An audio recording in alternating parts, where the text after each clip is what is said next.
This is the Monday Morning Quarterback, another original multimedia presentation from NorthJerseySports.com. Brought to you by the Bergen County Education Association. Bergen County Public Schools work because the BCEA works with you.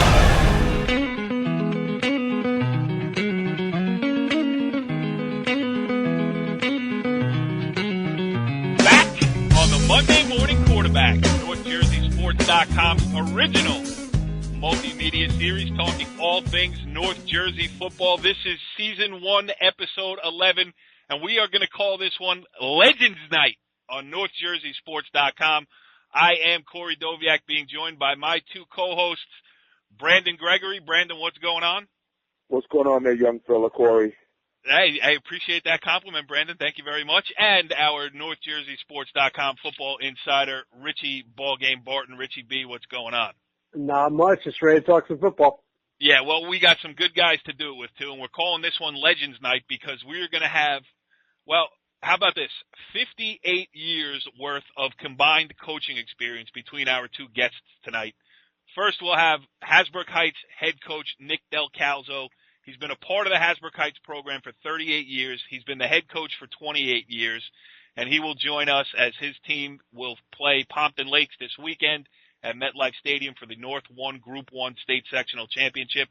And then, not to be outdone, we will have Ridgewood head coach Chuck Johnson, 30 years of experience as the head coach of the Maroons. They are going for their first state sectional championship since 2003. Ridgewood will play Montclair in MetLife Stadium this weekend. So, Richie B., hard to do better than the guest list that we have for you this evening. No, chock full of experience, that's for sure. They, I mean, both guys have been there a long time. They've been pretty much running their same stuff for a long time, and they've both been very successful for a long time. So I'm looking forward to what both of them have to say. Absolutely. And Brandon, you know, we've talked about it a zillion different times on a variety of different shows, but stability in a program leads to success in a program, and these two guys are stability personified. Most definitely, and that's why I called you young fella, because they've been at their programs probably as long as both of you and I have been living. So Yep. That's what makes them special people, Delcalzo and Johnson. So let's go on and see what else we can get through for the rest of the night, Corey.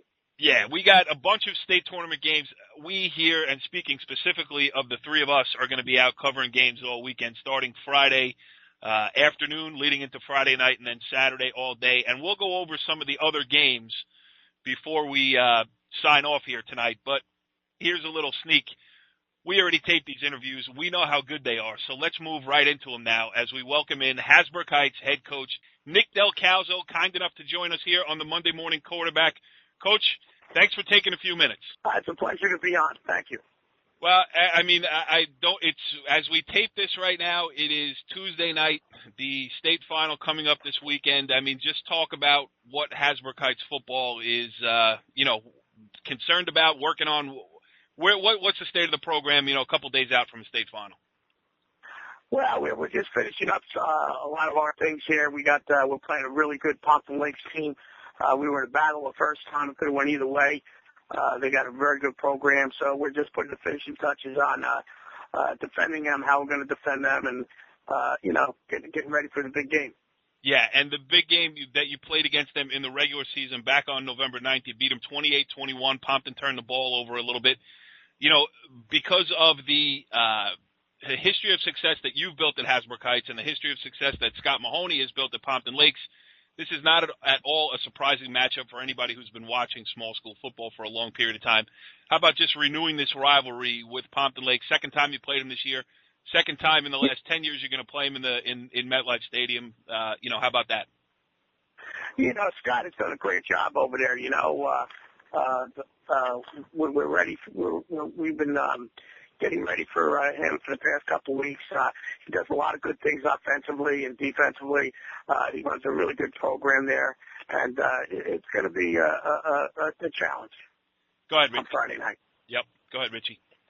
Yeah, I mean, let's get to the actual X's and O's of the game. What do you think you learned about them the first time around that will help you the second time around against them? Well, I don't know if they showed everything the first time around. I've watched them play. They've been racking up a lot of points on a lot of people. They've been beating a lot of good teams by a lot of good points in the playoffs. The quarterback, Rayford, Adam is really a tough player, and he also has got some talented running backs over there, and his brother's also a very good receiver. So, and his offensive line is very formidable and tough. So, offensively, they're pretty tough to defend. They got a lot of weapons. Brandon? Yes. Hi, Coach. How are you? Hey, how you doing, Brandon? Very, very good, buddy. You mentioned the offensive ball players. You're talking about the Capiaco brothers, twin brothers, the Rayford twin brothers, and also their offensive line led by Bobby Shaw. The one thing I've seen Pompton Lakes play a couple times this year, Coach, and the one thing that I noticed about Pompton Lakes is that they have great athletes on both sides of the board. The twins, the two sets of twins that I mentioned, and also on the defensive line with Bobby Shaw. And the middle linebacker, Lloyd Beasley. Now, yeah, he's a pretty good player. Number 52. Number 52. Yes. He's a guy you got to contend with. Yes. Now, with that being said, one thing that I did notice about Pompton Lakes is that they run to the ball well and they tackle very well as a team. They team tackle. They're probably the best team tacklers that I've seen so far this year. Everybody gets to the ball. What are you going to do, or what have you done to combat that during the course of this week? What did you preach to your kids in reference to that? Well, we watched a lot of film on them. They do fly to the ball. And let me tell you something. The kid Vincent, the number 18, he is a play. He hits you. You're in a ball game when you're playing him. And the running back, Tony, he's a very good running back, and he's a good blocker. What they do defensively, you're right. They fly to the ball. They got some good athletes. I just think we got to put some bodies on them and know where they are at all times. Okay, so hopefully we'll be ready, to be prepared for them, and we don't know what they're going to throw up at us, but I think we'll be ready. Coach, you've been doing this for a long time. 28 years as the head coach at Hasbrouck Heights, and just listening to you talk here, you're still into it. I saw you. I did a Powell Park Queen of Peace game earlier this year. I saw you out on a freezing Friday night or whatever it was down in the swampland in the Bergen County Park in Palisades Park. You've been out and about, and just talk about getting back to the state finals at this stage of your career. I hope you coach another 50 years. It'd be great. But, it's got to be different now than some of the other times that you've gone in the past. Well, the first time I was in the state playoffs was in '85, and that's when you had 4 teams in there. And I think anytime you get in the States, anything can happen. The quality of football is very good. And, you talk about it's 28 years. I was telling my assistant coach at the game before the game last week against Cedar Grove the other day. I'm still sick to my stomach. It doesn't get any easier. I think it gets harder. as you go through these games. And you're preparing all the time. And I'm very fortunate that I have a great coaching staff. I got guys that played for me and that are very loyal and put a lot of time in. And it takes a lot of pressure off me when coaching, because you can depend on these guys. They're tireless workers, and they do a great job. So, I think those are the things, coaching, and that's why it's kept me in here this long. The kids, our kids are great. Our staff is great, and it's just enjoyable to be around. How about off topic a little bit? How about the biggest changes you've seen in high school football since? You're the perfect guy to ask, especially being at a small school. You've seen some of these co-op programs come in to help out the struggling, at least numbers-wise, programs on the small school side. You guys have never done that. I guess it hurts you in a way because 2 schools are combining to play against you. It helps you in a way because, it's keeping competition alive for those other places. What about the changes in high school football as you've seen them over the last 30 years? I'll tell you, the biggest change in high school football from when I started, even as an assistant coach, it was like, wing, tight wing, double tight, power football. Very few people threw the ball around back then. I think Crestfield was a team, teams that we played. that threw the ball around. I think, and then it wasn't until out there that Glen Rock started opening up and throwing the ball a little bit more. Also, so for me, first starting, everything was double tight, wing, pro type of offense, and not a lot of throwing, a lot of beat down, go right down your throat, So the biggest change, I think, is the way the offense has opened up. Tremendously. I think that's a really big thing. More field to defend, and it creates a lot of problems offensively, defensively. So that pretty much is a lot of the change. Staying in here this long, so there's not a lot of guys to do. You got Pat Perico and Greg Cole, Greg's at Bosco, but Greg Cole and I we played together at Hasbrouck, so we're good friends here too. So he's been here a long time also. And Bob Valley just packed it in. Yeah, I was going to ask you to comment on Coach Valley packed. Yeah, and Bob, offensively he was the guy that threw the ball a little bit more than everybody else back then too. And he had 1 or 2 state championships also, and I know he had over 200 wins, and I wish the best for Bob. But the whole game has changed a little bit more now. Yeah, and I've told some people that we were having you on the show, and a lot of people had mentioned to me that I should ask you about the road trips you took with Coach Toll in college. I don't know how much you can say about it. Let me just say this: we had some good road trips. I used to go down and see Greg play a lot when he was at Virginia Tech, and we had another guy, Mike Panuzzi, who was the quarterback on our team, who played for the University of Kentucky, and our group was we'd go down and see Greg play every year for 4 years. 1 year we'd be in Kentucky, 1 year we'd be in Virginia Tech, and we had those. But we also, we grew up together, and we still get together, and it's those road trips. There's a lot of them, and a lot of good times too. Yeah, I can imagine that we can't mention.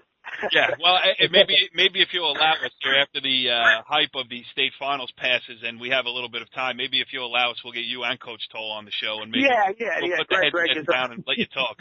That's a good idea. I called Greg after his big win on Thanksgiving, and Greg and I were talking together about it, and he's all excited about that. He did a good job there, and he's a solid guy. Yeah, a bad year for Bosco this year. They only beat 2 teams that were ranked nationally. I mean, they had their struggles. Richie, go ahead. What do you got for the coach? I just want to say, what do you feel about, obviously the mindset going into the game for you is, having so much experience is a little bit different than a high school kid who's never played in Giant Stadium. How do you get them to, obviously they're going to play with intensity, but how do you harness that and make sure that they don't get too hyped up and too, I don't know how to say it, too nervous, quite frankly? Yeah. Well, I'll tell you this. We had an opportunity. We had we went to the stadium last night, and I know Pompton went after us, and we went to the locker room, walked around the field, and the kids were in awe and everything else. So, those things are important, and I think by going there and the kids were all in awe and everything, and now we know when next time we go there Friday night, we're there to go to work and get things done. And I tell the kids all the time, hey, opportunity knocks really not, it's there. You got to work hard and let the best team win. If you put it all out on the field, and they're going to put it all out in the field, and whoever's better that night is going to come out the victor. Brandon, you got one more for the coach before we let him get out of here? Yes, I have one more. Coach, how are you going to stop the passing combination of Corey Flynn and Drew Rayford with their quarterback, Adam Rayford? They're both 2 big receivers for a Group 1 school. They have 2 guys that are 6'2", 6'3", who are pretty good at running seam routes and also stretching the field. So that's going to be a big issue because most times at the Group 1 level, you don't have 2 big receivers like that. You may have 1, but Pompton Lakes has 2, and they're both very athletic, and they play on both sides of the ball, offensively and defensively, Coach Delcalzo. Well, I watched a lot of film on those kids, and They're very, very good athletes, and I think we got to, just mix up two coverages and do what we got to do to defend them. But they're very difficult. We realize that, so we just got to play our best game in the secondary also. Nick Delcalzo, the head coach of the Hasbrouck Heights Aviators, heading into the North 1 Group 1 state sectional final this weekend against Pompton Lakes. We certainly wish you the best of luck when you get there, and we really appreciate you taking some time out and taking a step out of the house and getting to a quiet place and joining us here on the Monday Morning Quarterback. Well, I stepped out into my shed in the backyard. That's the only place that's quiet at my house, and I'm smoking a cigar right now, just talking to you guys, trying to relax. And I really appreciate being on the show. And maybe after the season we sit down and talk. It'd be really good. I enjoy it. Yeah, no, we're definitely. I wrote it down while we were saying it. Greg Toll, Nick Delcalzo in a 1-hour special on the Monday Morning Quarterback. Let's put it together. Thanks again, and best of luck to you. Hey, thank you very much. Well, interesting stuff there with Hasbrouck Heights head coach Nick Delcalzo. And you know what? Here on Monday Morning Quarterback, this is Legends Night as we bring in another one. He is Ridgewood head coach Chuck Johnson. And, Coach, thanks for taking a couple of minutes to join us here tonight. Oh, happy to be with you, man. Well, and it's got to be an exciting time for you. I mean, 11-0 after your Thanksgiving Day victory over Paramus, heading into a state final, and one that I think everybody across not just North Jersey but New Jersey is looking to. Two storied programs in Ridgewood and Montclair. How you feeling here? I expect the answer will be pretty good at 11-0 heading into a state final. We have a great group of kids. We have a 31 senior class. This has been. They've been just a perfect bunch of kids to work with. A lot of them got playing time as sophomores. A load of them played, started last year in our semifinal game with Montclair. So, we knew we had a very good team coming in. Yeah, and you've played like it all the way through. I mean, you haven't really even had a hiccup. Not that saying that you have 31 seniors and all that, so you expect it to be good all along. I mean, did you expect to be this good? No, I didn't expect to beat teams, as handily as we did. I mean, our line kids have come up and really played well. Our overall team speed improved. Kids did a great job in the off season. A lot of kids gained a step or two, and we've had a lot of weapons, and Jamal's been obviously the guy starting everything, and to be very honest with you, there have been a number of games where we kind of held them back a little bit, just because we scored the first 4 or 5 times we had the ball, and I mean I don't know how many games he hasn't even thrown a pass in the second half or touched the ball. Yeah, and Jamal Locke, we had him as a guest here last week on the Monday Morning Quarterback. And in addition to being a great football player, that's a great kid you got there as well. Yes, he is. Yale's recruiting him. Penn was at practice today. Colgate's coming to visit with him tomorrow. They've already offered him, and he's going to end up, some very good place. Rutgers and Boston College are still in the mix, so I'd be interested to see where he goes. Yeah, Richie, you saw Coach Johnson's team take out Passaic Tech in the state playoffs a couple weeks ago. What do you got question-wise for the coach? Well, the first comment is that, again, with 31 seniors and a lot of which who played as sophomores and juniors, they're just so poised, especially on the defensive side of the ball. And obviously that starts with the middle linebacker. And Eric Lewis is not your prototypical, middle linebacker from a size perspective. But he's so smart. He's always in the right place.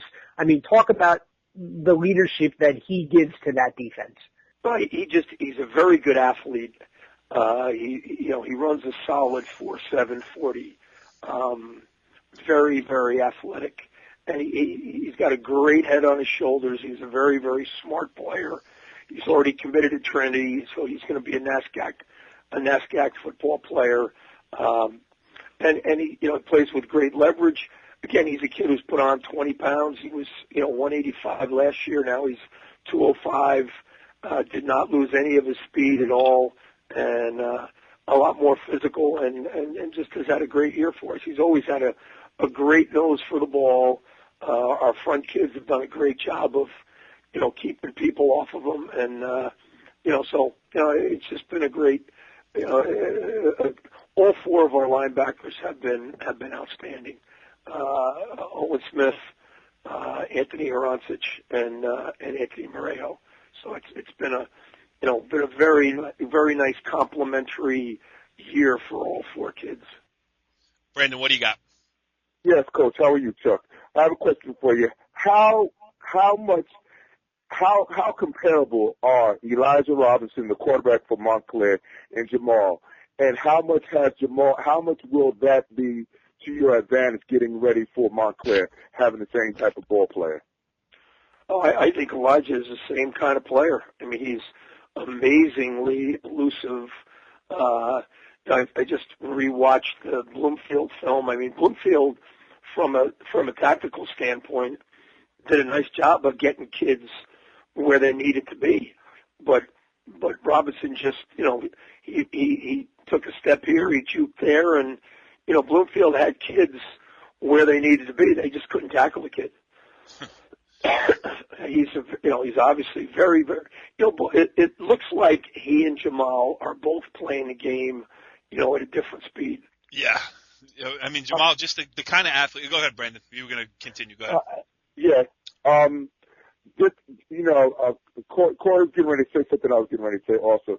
But like you said, the kind of athletes that Jamal is, and then on top of the kind of athletes that Montclair normally produces year in and year out. For example, they have the quarterback, Evan Wallace, and their two middle linebackers, DeAndre Smith and Kevin Robinson, two athletic linebackers, obviously an athletic quarterback, and then they have a very good kicker in Willie Klein. Those ball players, with what they bring traditionally to Montclair, is going to be a battle for Ridgewood. And what have you done to get ready this week for those type of ball players that Montclair is going to bring out on a football field? And you haven't even mentioned the kids that are going to Nebraska, and where is those the two DN kids? I mean, Darius Slade, yes. Slade and Stevens. I mean, they're, Jamal's our best football player. He's probably an Ivy League football player. We do not have a Division I player on our team, and if we have one, it's Jamal, and I think he's got a shot. But our best football players are going to play Division III college football somewhere. Eric is already committed to Trinity. And Jack Forsman, who's going to miss our game because of a broken collarbone the other night, he's going to go to Wesleyan. I'm hoping that Bryce Joyner will end up at Amherst or Wesleyan. The Morejo kid has got a shot at the 1AA level, Sacred Heart, possibly at Division II, New Haven. But we don't have any Darius Slades. We don't have any Austin Stevens. I'll tell you that. Yeah, Richie, you were going to follow up. Go ahead. That actually leads to my point is, the most underrated part of the team, almost of any great team, but the most underrated part of your team is your offensive line. And it's not just, again, size and strength, it's cohesion. But you haven't faced ends like Slade and Stevens this year. I mean, how do you try to, really, get them out of their comfort zone? I mean, is there something that you do differently, or just say, hey, let's do what we've been doing all year, but we have to do it a whole lot better? Well, our advantage for 30 years has been the Delaware wing tee. I know you guys make fun of it. People make fun of it. It is a tremendous offense to create conflicts for defenders' reactions. If you talk to any knowledgeable defensive coach, the offense they hate, just like in college they hate playing against Georgia Tech, they hate playing against Navy, they hate playing against the wishbone. The wing tee creates very, very similar assignment conflicts, and it's very different from anything that anybody plays, and it's a tremendous advantage for us. in most offenses, you're going to get blocked by one or two kids, one or two guys. But in this offense, we're going to try to mix it up as much as we can. We're going to try to create as much assignment conflict for those two big guys as we can. We're going to block them from the outside. We're going to block them from the inside. We're going to double team them. I mean, the offense itself is a tremendous advantage for us. One, because of it's so complicated, and number two, because nobody runs it anymore. St. Joe's used to run it. Bergen Catholic used to run it. Clifton used to run it. Northern Highlands used to run it. I mean, Donnie Smallins made a living at Lenape. He's a great wing T coach. Donnie's a good friend of mine. Eddie Stinson won how many state championships at Hoboken with it? Like you said, I mean, Fred Stengel was a tremendous wing T coach, both at Union and at Bergen Catholic. Back in the early 2000s, he shifted over, and I've told Fred this. I think it was one of the biggest mistakes he ever made because, he was a tremendous wing T coach, and he got away from something that he knew very, very, very, very well and was a tremendous advantage for his team. So that's, hey, if we had to just match up our tight end against Slade, our tight end against Stevens, our tight end's a hell of a kid, but he'd be giving away 40, 50 pounds. Our tight end is a kid named Connor Van Coggerty, who's a tremendous receiver. He's also a very good blocker, but he's 6'4", and he's about 200 pounds. And pound for pound, he's a very, very powerful young man. But again, he's going to be giving away 30, 40 pounds, matching up one-on-one against either one of those two guys. Yeah, Coach, just in listening to you there, it just brings up a lot of things. First of all, Rocco LaRusso, who I covered way back in the day at Pequannock before he moved on to Roxbury, also ran the wing T, and I saw him play it with a kid named Chris Wispelway, who was more of a classic drop-back passer. Wispelway went on to play at Duke. But, Jamal being at the head of the offense now, people see that as and obviously it is a run-first offense, but the things you can do off it by having that kind of athlete at quarterback really makes it even more difficult than all of the things that you've, for all, in addition to all of the reasons that you've already given, because he can obviously beat you with his feet. He can make reads. We've talked about his intelligence. He can hit a kid. So, from that aspect, your offense is more wide open probably than it's ever been with him running it. Oh, no question. I mean, we're, and we've added a number of formations. We've added we have like 7 different empty sets. It's, in the old days, there was always a fullback behind the quarterback in wing T. And we run that too, but, we have that stuff. One of our advantages at Ridgewood is our kids run the wing T from 3rd grade on. Right. And they come to us in 9th grade, and they already know trap and sweep and waggle and cross block, and we're just building on that knowledge. I mean, that's our edge is, our 8th grade team ran the wing T. They won their division. Our 7th grade team ran the wing T this year. They won their division. Jamal's class started running the wing in 6th grade. I mean, it's, the familiarity, fellas, we've only turned the ball over 6 times in 11 games. Yeah, that's true. I mean, it especially if you can score first, get a lead, and pound away with that offense. Yeah. It really is a great way to control not only the line of scrimmage, but the game clock and everything else. And you mentioned Ed Stinson earlier. I saw some of those Hoboken teams play, and one of the probably still the greatest game I ever covered was when they were still playing the state finals on the home field of the higher seed. It was Chris Sims against. I saw that game. Yeah, and I was standing there freezing. Also one of the coldest days I've ever spent in my life, too. But you mentioned how great players can make that offense so much better. And Hoboken had the kid Tyrell Dortch, who was maybe the best high school running back that I've still ever seen in my 18 years of running around doing this now. But my next question is, you mentioned all the guys that have abandoned this because it's seen as, a relic almost. Right. Do you and listen, you've earned your stripes 30 years as the head coach of Ridgewood, an unbelievable record. Your resume speaks for itself. But even a guy like you, do you feel pressure from the outside that people saying, you know what, maybe it's time to change? Maybe a tiny bit, but but the answer is no, right? No, we're not. And because I know how much, first of all, we have the answers. Right.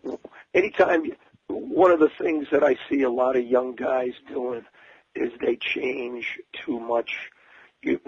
When you leave a system that when you leave a system that, I've been calling plays for 30 years. It's very difficult for you to show me something that I haven't seen. It's very difficult. Now if we were to go to the pro attack, if we were to go to the spread, it would take me 3 or 4 years to be able of experience to be able to say, on game day, for years I would go to clinics with the problems. For years I'd go down to Delaware with the problems, and I got the answers from those guys. Yep. And I knew Ted well. I knew Tubby well. I knew, the offensive line coach. I knew those guys, and I would spend time. Hey, this is what happened to us. Greg Perry was a good friend of mine, the O-line coach. I knew those guys, and I knew I was able to get the answers. It took years and years, but you do this and we do that. It's who has the chalk last. Well, but on game day, you don't have a whole lot of time to draw it up on a board. It's got to be in your head, Right. That's something. And okay, the spread it's a great offense. It was a much better offense 3 or 4 years ago when people were just starting to run it. Now people have had 2 or 3 years off seasons to prepare, 2 and 3 off seasons to, again, do the same thing. Yep. And, and then the next great thing will come out the next 2 or 3 years. That's right. That is. It is a copycat game, and it's almost like what's old is what's new is old, and what's old is new again. It's like Stanford beating Oregon. It showed maybe the first chinks in the armor of that high-powered offense. He's got to cover those crossing routes and smack somebody in the mouth and control the line of scrimmage and don't let them get the ball. So and look at what's happening with Washington this year. Look, all the right. San Francisco's not running over people. People are learning how. Poor RG3, he's getting the living shit kicked out of him. And that's the NFL. He got away with it for a year, but that young man he's not going to last 5 years in the NFL. His body will just get, you can't, and even the 49ers, they're not running it anywhere near as much as they did last year because they want the kid to be able to play for 10 years, 5 years, 8 years. Right. So it's that's the beauty of it, and that's what's so exciting. And I'm 61 years old, and I've been doing this for 40 years, but it's anything but a staid, consistent. It just keeps changing. And I had 2 years of I had a couple of major surgeries, and I did 2 years where I couldn't go to clinics, couldn't get out to clinics.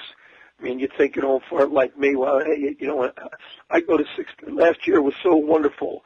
Last year, winter was the first healthy winter I've had in 3 years.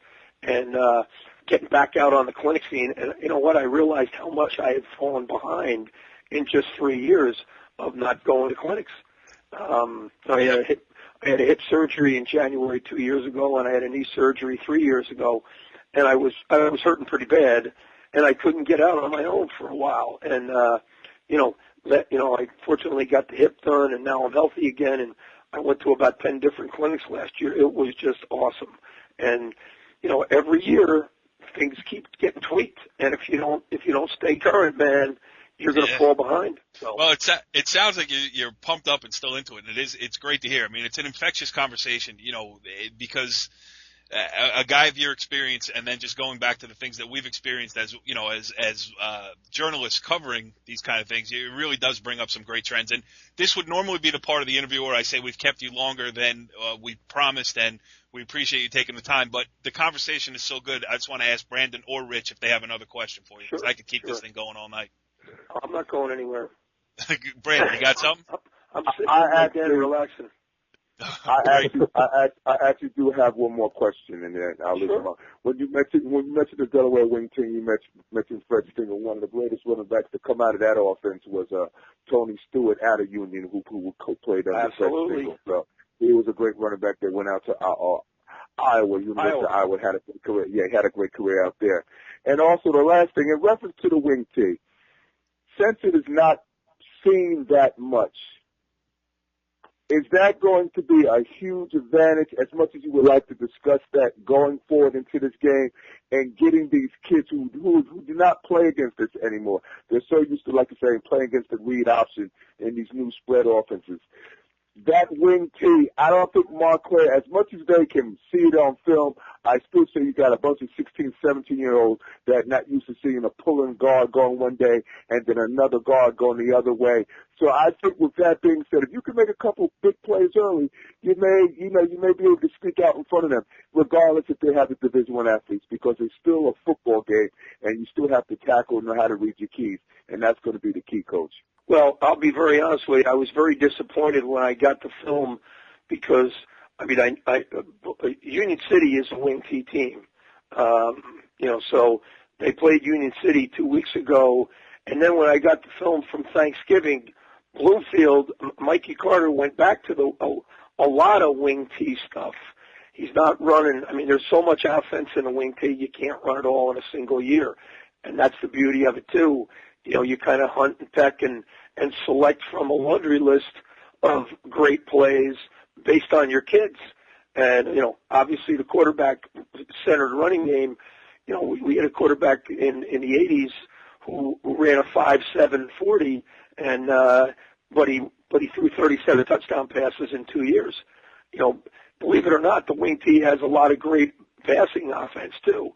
But anyway, they have actually played against the wing tee the last 2 weeks, which obviously I have no control over, but I would have preferred it if they had played two spread teams, in the semifinal game and then Thanksgiving. So yeah, Bloomfield, was a wing tee team about back in the mid '90s with Mike. Mike's been a veer coach. Mike's been a wing tee guy. He's been a spread guy, and he does a great job of using, we played with Bloomfield for years.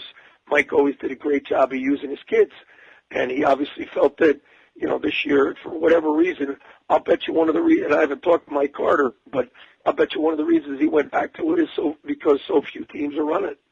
So first play of the game, Thanksgiving, Mike's kid went 70 against Montclair, running one of our base plays, which is that jet sweep play. So, right. Everybody's running the jet now at a gun, but what people don't remember and a lot of people don't know is that the Delaware guys were running this jet sweep stuff, back in 1998, 1997, and we started running jet sweep in 2002. It's actually a better play when the quarterback's under center because the ball gets to the flank faster. Right. I was kind of chuckling last year. I'm watching a Rose Bowl, and Wisconsin's running jet sweep with the quarterback under center. And the announcers are going, oh, jet sweep, quarterback under center. Wisconsin's running jet sweep, quarterback under center. I looked at my wife. I go, we've only been doing that since 2002. That was a revelation to those. It's only within the last year or two that the announcers have stopped calling jet sweep a flanker reverse. Yeah. They don't even know the terminology. Some of these guys. Coach, if you're out old schooling with the University of Wisconsin, you're doing it right. Yeah. Hey, that's a great program, and I'm amazed that Bielema left there to go to Arkansas. I don't know why he would have done that. I would think he is that would have been a great place to grow old. But yeah, I think I'd rather live in Madison, Wisconsin than wherever it is in Arkansas. That's for sure. Fayetteville? In Fayetteville. Fayetteville, right, correct. The Big Ten's competitive enough, but now Brett's got to line up against the best 5 teams in the country. Right. And they're all in the SEC. Yeah, no doubt about it. Coach, I have one last question for you. You've had some great teams over the years. You've had some very good teams in recent years. But, having not won one since 2003, just talk about how precious of a moment this is for these kids. I mean, because it's, you're a football lifer and you know how hard it is just to get to this point. Obviously the kids are going to feel that too, but, not to the level that you are. How are you going to convey, how important of a moment this is going to be in their lives? Well, we have used the term for years, special moments. And, we say somewhat egocentristically, every one of our teams has had opportunities to get to this stage. My son Greg's team in 2007, we were beating Montclair 16-14 with 8 minutes to go in the game. And if we won that game, that was a semifinal game. If we win that game, we're going to Giant Stadium. Well, Montclair made that plays in the special moments in the last 8 minutes of the game. 2010, we had a chance to beat Montclair. We ended up losing right at the end of the game. You change one or two plays in some of these playoff games, when we've lost in the semis, 2008, we lost to Livingston 10-7. I can change 5 different plays in that game. If I change what happened in 5 different plays in that game, we win the game. And Billy Tracy's a good friend of mine. They did a great job, and you know what? They deserved the win. But there were 5 plays our kids didn't get done in that game that, either could have or should have. And so yeah, I mean and we've been talking about this term special moments, to be honest with you, since that time, since 07, since 08. And when things get a little down in practice, when things have been a little bit lazy in practice, that's one of the things we've tried to rally around is, hey, even though you're working on something in October, you're getting ready for those special moments in the playoffs. So these kids have obviously made plays in many, many special moments. So the first thing we talked about Saturday morning when we brought the kids in was, everything matters. Everything matters in practice because you never know what play is going to be that special moment. So, hey, we've tried to prepare them mentally for that concept, and obviously it's going to be a whole new game. Montclair's kids have been at Giant Stadium. They've been there the last 3 years. We haven't been there since 04. So, who's going to show up and make the plays? I think both teams are very good. I think both teams are very well coached. I've known John Fiore for 20, 25 years. Does a great job. I think he's a great fit at that school. And, we're in for a real battle against a great football team with obviously probably the number 1 high school tradition public school in the state. Well, Ridgewood head coach Chuck Johnson, great stuff here. I don't know how to thank you enough for giving you, I'm looking at the timer right now, 27 minutes of your time of great football talk. And if the speeches that you give to your players over the rest of this week match anything to the motivation I think that we could hear and probably took some of it with us here on Monday Morning Quarterback, I don't think that is intensity or resolve is not going to be a problem going forward against Montclair. No, our kids will be ready to go, man. I guarantee you. They're unbelievable young men. Yeah, well, we are certainly ready to go in our older forms here, but we certainly appreciate you taking time out. I knew this was going to be great because I don't even know if you remember, but we had you on a couple years ago and we were doing a wrap-up show with John Francola and Larry and John, whatever. And we were talking about the Don Bosco situation back then. It was a couple years ago now, and you gave us some great quotes about how, those guys were out of school at 1 o'clock and they got to be on the field and do all those other kind of things. So we certainly appreciate this. Great stuff. Good luck this weekend, and really thanks for joining us here. It was a pleasure. Thanks so much for your interest in our team and our program, man. It means a lot to us. Well, I don't even know what else to say besides that was fun talking football with Nick Delcalzo and Chuck Johnson, the Hasbrouck Heights and Ridgewood coaches, respectively. And it really is unbelievable when you think about the amount of time, the amount of effort, the amount of preparation that these guys have put in over the last combined 58 years as head coaches, and still they are all pumped up heading into this weekend semifinal. So it does never get old, and I think there's a little bit more pep in our step here, too, on the Monday Morning Quarterback. I mean, Brandon, you looking forward to this weekend? I'm definitely looking forward to this weekend. It's going to be a great weekend of high school football in the North Jersey area, and I felt like I was being coached again in high school by 2 legendary coaches that we had on tonight, Corey.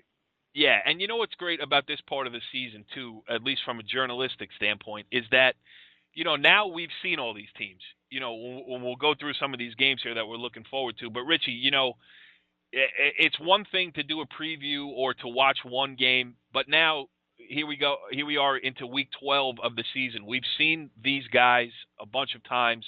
We've talked to these coaches. We've talked to these players. We kind of have a feel for, what they're feeling going into the state finals. And that kind of, not only it gives us easy storylines to write when we do get to the state finals, but it also gives you kind of, if not rooting for one team or the other to win, it does give you a rooting interest in some of the personalities that we've gotten to know. No doubt about it, and especially with, again, some of the more experienced coaches, because the more things change, the more they stay the same. And to watch, growing up. I mean, whenever I went to a high school football game as a young kid, everyone ran the wing T. Yeah, that's true. But if you were in the spread offense, you were crazy. What are what's the swashbuckling offense you're running here? And now you run the wing T, and very few teams, if any, really know how to truly defend it.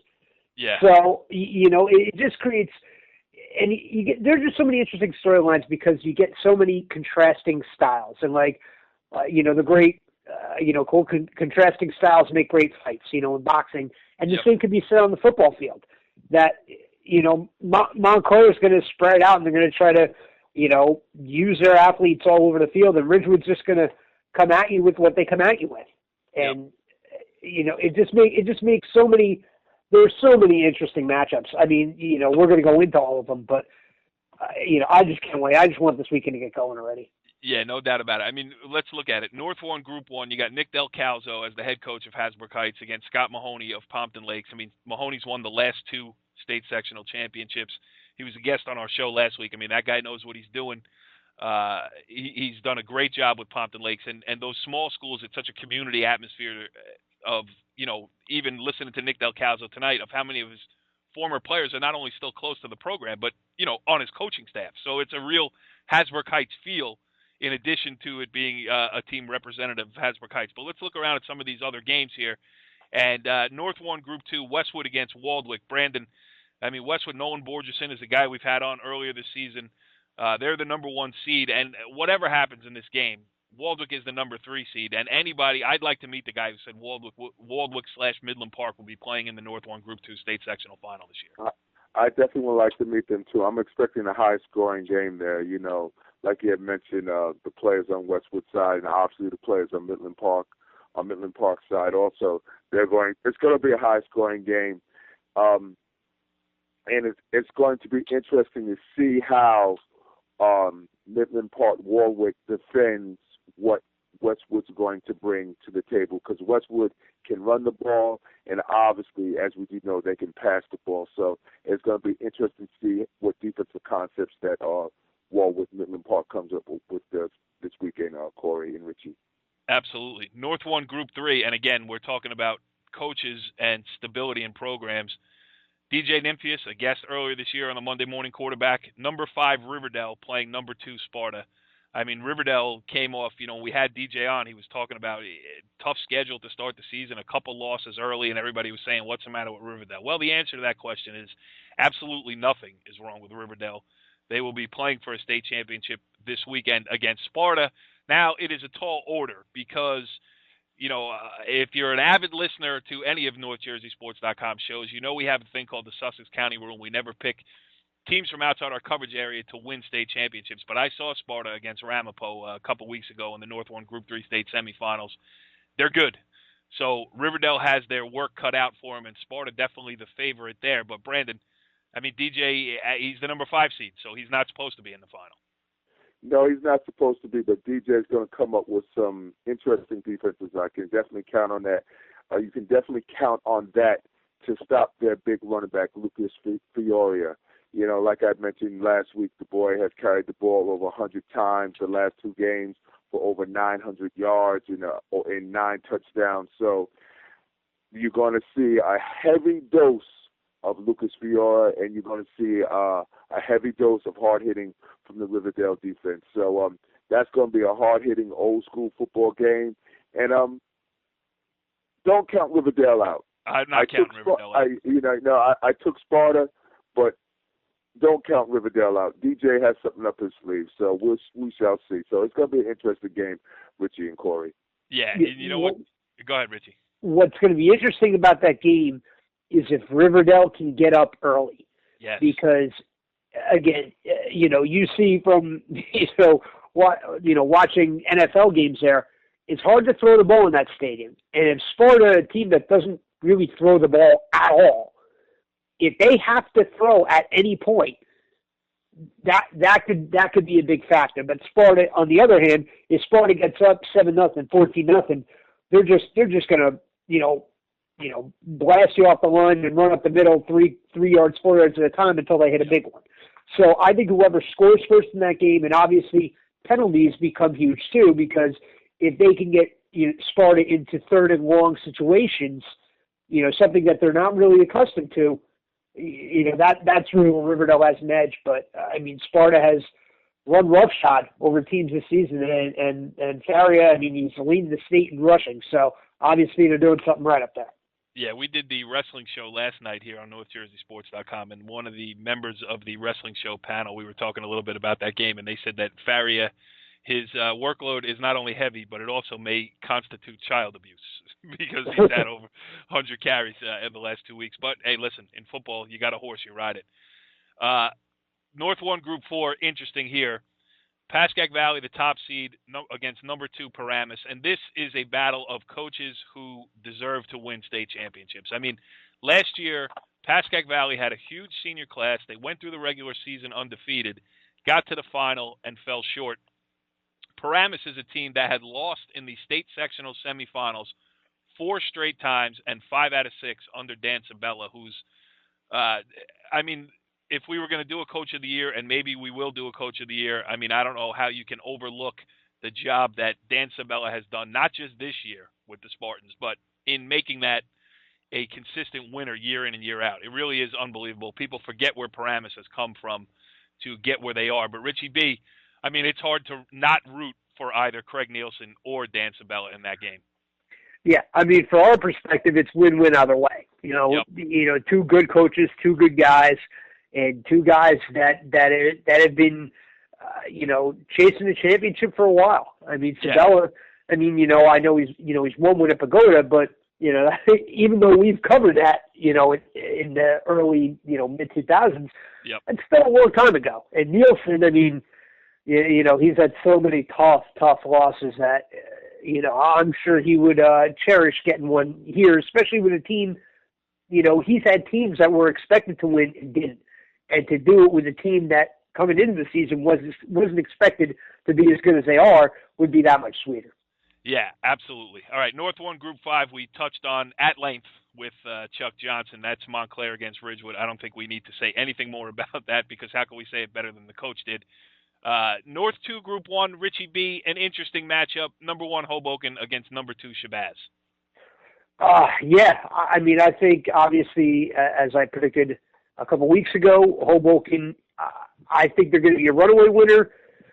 But Shabazz, they have athletes, and Hoboken, let's be honest, Hoboken has come up short in a big spot before. Yep. In their recent history. Yes, but I think, Dante Bass is going to be the best player on the field for them. And, he had a great game last year in the section final. I think he's going to have another great game. I still think Shabazz will hang around maybe in the first half, but I think Hoboken is going to pull away. Too big, too talented for a Group 1 team, and they should roll. Yeah. All right, so let's get over to the parochials now, and we'll start with the big one. That's Friday night. That's number 1, Paramus Catholic against number 2, St. Peter's Prep in the non-public Group 4 championships. And Brandon, athletes all over the field. We've had some of them on the show to talk about it. We've had both coaches on the show to talk about it. And listen, this is the big time. Non-public Group 4. It doesn't get any bigger than that in the state of New Jersey. You looking forward to that one on Friday night? Yeah, I'm definitely looking forward to that game, And, in watching and seeing, having an opportunity to see both teams play, what you're going to see is a high level of fast football, good tackling, and a lot of, I think what may win the game is who plays the best on special teams. And I'm just a firm believer in that. Who's going to be able to make a play on special teams, who may be able to kick a field goal or block a punt, something like that. One of those type of plays is going to be the difference moving forward in that game, because we know what the athletes can do, but who can change field position via punting the ball or via a special teams play. And if we can see that, I think we'll see a great game between St. Peter's and Paramus Catholic, Corey and Richie. I think so too, and when you think about it, that is probably the game for the number one ranking overall in the state of New Jersey. Paramus Catholic had beat Don Bosco Prep to get in there. If St. Peter's Prep can beat Paramus Catholic, they would certainly be able to lay claim to that title too, and that became, I think, available. And first of all, rankings, everybody has their own rankings. We could do our own whatever, so it's not that it's scientific, but that is probably for the title of number one in New Jersey at year's end, because St. Joseph Regional lost to Don Bosco Prep on Thanksgiving Day to end their unbeaten run this season. The Green Knights are going to have to get right back at it now in the non-public Group 3 state final. St. Joe's is the number 1 seed going against number 2, Pope John. Richie B., you've been talking about Pope John's running back, and now St. Joe's has to deal with the hangover factor a little bit, having lost their first game of the year and now an undefeated season out of their grasp. A hangover in two senses. One, obviously, emotionally. Yep. You think you're going to be the number 1 team in the state. You're rolling along all season, then boom. All of a sudden your number 1 ranking is shot. I don't pay attention too much to the national rankings, but I'm sure they do. Coaches do and kids do. That's just a fact. You play. I think Carthage will have his guys ready to play because, the state title is the goal every year. But this is gonna be tough. How they come out in the first quarter. I think the first drive of the game for each team is really going to set the tone, because St. Joe's is a team that I've seen, and they, especially defensively, they just fly to the ball. They're so diverse offensively. But if Pope John can hang in there, and again, they have an elite running back of their own, Noah Brown, going to Ohio State. If they can hang in there and maybe pop a big play early, how does St. Joe's react to that? Because St. Joe's, let's face it, hasn't faced a whole lot of adversity this year, and now they're facing the biggest kind of adversity. Yeah, at the worst time for them. So exactly, and also physically, playing so many, a couple tough games, late in the season, playing a physically grueling game against Don Bosco, and now you got to turn around against a team that's well rested and has nothing to lose. Right. Yeah, it's a good point. All right, non-public Group 2, number 1 Holy Spirit taking on number 2 DePaul. I have a passing interest in that game. DePaul obviously is a great story. DePaul was one of those teams that didn't want to get involved in the arms race of what has become an arms race in North Jersey, in particular, parochial school football. They tried to get out of that conference. They weren't able to. And then they said, all right, well, if we got to play, let's do it. So they have taken it to this level now, to the point that they are in just about every game they play. They can beat any team on any given day. And now, Brandon, they get a shot to finish it off in the non-public Group 2 state final against Holy Spirit. Yeah, that's going to be another good game. DePaul has turned the corner, and for the year, and they're one of the they put their name up there with St. Joe's and obviously Don Bosco, and we shall see. It's the first time in a little while since they've been to a final, and let's see how they perform under the bright lights, as it is called now in high school football in the North Jersey area, and see what the final result will be in the game. It's going to be a good one. Holy Spirit is a traditional good program, and DePaul is trying to make themselves into a consistent traditional program also up in this area, along with Don Bosco's and St. Joseph's that we have up here, Corey and Richie. No doubt. Let me add to this. This is a tricky matchup for DePaul. Because you look at DePaul and you look at the record, and outside of Paramus Catholic, beating Bosco by double digits, beating Bergen, even though they're down the third quarter, ended up whacking them by 24. I know Bergen had a down year, but they're still, right, talented and athletic. Beating Old Pan 28-0. They've beaten some good teams. The thing about Holy Spirit is a very big Group 2 team, for one. And two, like we talked about Montclair Ridgewood, they run the wing T. And DePaul, quite frankly, hasn't seen it. Maybe they've gotten some film on it, I'm sure, but until you see it live, you really don't know how to prepare for it if you haven't seen a single snap of it the entire season. So how they react to that defensively, because DePaul has athletes. I mean, they have the kid, the defensive end Justin Nelson. They have Kai Hester. I mean, you got two, Rutgers-bound Division I studs. But yep.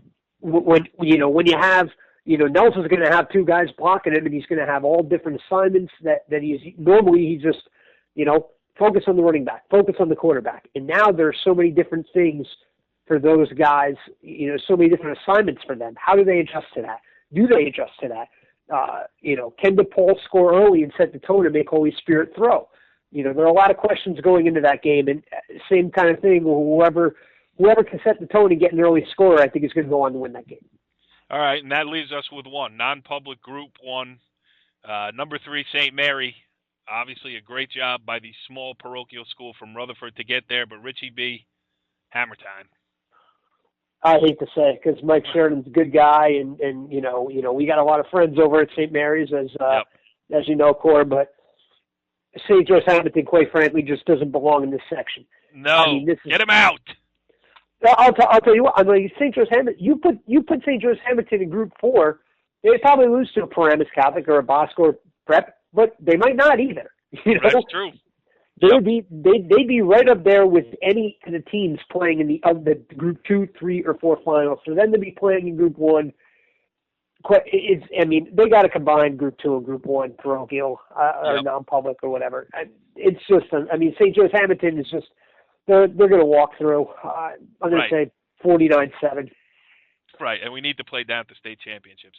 Anyway, listen, that's I just cracked the door open on another edition of the Monday Morning Quarterback that we could certainly get into, the NJSA proposal being voted down that we're going to keep the current system as it is. And for the most part, you know what, I'm for it. No more football games. You don't need any extra just for the ability to say that you are a solo state champion rather than a state sectional championship. In the grand scheme of things, who cares? This way, more kids get to enjoy the state championship feel. Instead of 5 state finals in Giant Stadium, there are going to be, many more across the state this weekend, and more kids get to enjoy it. I'm for it. But anyway, that's it. That's for another day. Season 1, Episode 11 of the Monday Morning Quarterback. We hope you enjoyed it because we certainly did. Nick Delcalzo and Chuck Johnson gave us all and more than we could have asked for. It was awesome. There's nothing left to be said here, so let's get the games going. Let's get through this weekend and see who comes out in the victors. Brandon Gregory, great job. Thank you, buddy. Richie B, great job. I know. All right, we'll see you all in the Meadowlands. Follow the leader.